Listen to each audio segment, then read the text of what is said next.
സിറാത്തൽ ലദീന അൻഅംത അലൈഹിം. ഈ അൻഅംത അലൈഹിം എന്നവർ ആര്?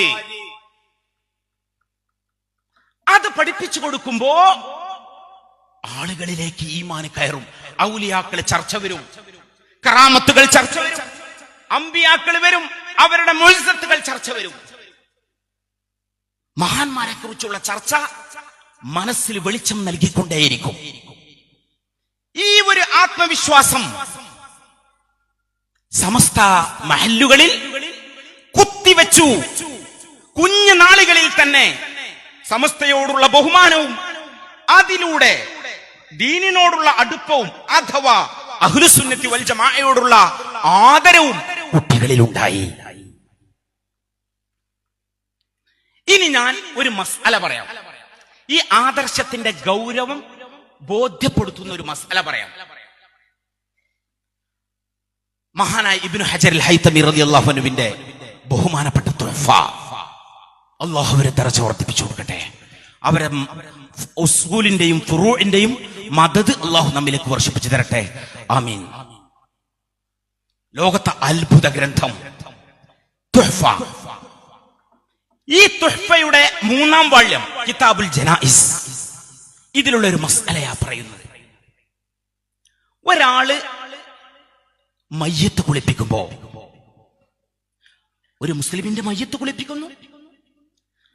ആ മയ്യത്ത് കുളിപ്പിക്കുന്ന നേരത്ത് ഇയാളിൽ വല്ല ഹൈറും കണ്ടാൽ, ഈ മയ്യത്തിൽ വല്ല ഹൈറും നമ്മൾ കണ്ടാൽ, ഉദാഹരണം, മുഖം പ്രകാശിക്കുക.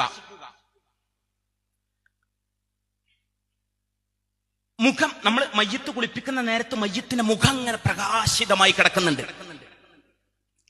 അങ്ങനെയുള്ള വല്ല ഹൈറും കണ്ടാൽ അത് പുറത്ത് പറയണം, അത് സുന്നത്താകുന്നു എന്ന് ഇമാമിങ്ങൾ രേഖപ്പെടുത്തുകയാണ്. ഇനി ഈ പോയിന്റ് ഇങ്ങനെ ശ്രദ്ധിച്ചു വരണം. വല്ല ഷെറും കണ്ടാൽ മുഖമായിട്ട് കണ്ട് കരിവാളിച്ച് ബേജാറാകുന്ന കോലത്തിലാണ് മയ്യത്തിന്റെ അവസ്ഥ ഉള്ളതെങ്കിൽ അത് പുറത്ത് പറയരുത് എന്നും ഇമാമിങ്ങൾ രേഖപ്പെടുത്തുന്നു. ഇനി അടുത്ത പോയിന്റിലേക്ക് വരാം.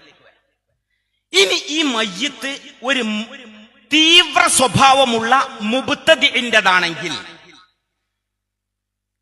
അയാളിൽ വല്ല മോശത്തരവും മയ്യത്ത് കുളിപ്പിക്കുമ്പോൾ കണ്ടാൽ, ഉദാഹരണം, അയാളെ മുഖമായിട്ട് കരിവാളിച്ച് കിടക്കാൻ ഭയങ്കര തീവ്ര സ്വഭാവമുള്ള ബിദഈ പ്രസ്ഥാനക്കാരനാണ്, മുബ്തദിയാണ് എങ്കിൽ അയാളെ മോശത്തരം എന്തെങ്കിലും കണ്ടാൽ അത് പുറത്ത് പറയണം. വല്ല ഹൈറും കണ്ടു എന്ന് വിചാരിക്കുക.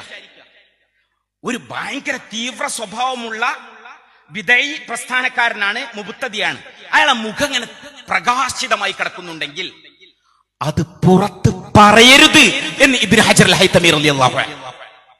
കാരണം ആളുകൾ അയാളിൽ ആകൃഷ്ടനാകും. അതാണ് കാരണം. ഈ വാർത്ത എഴുതി കൊടുത്തിട്ടുണ്ട്, തുഹഫയിലുള്ളതാണ്. അയാളിൽ ആകൃഷ്ടനാകും. കാരണം ബിദ്അത്ത് കൊണ്ട് ഒരാളെ മുഖം പ്രകാശിക്കൂല.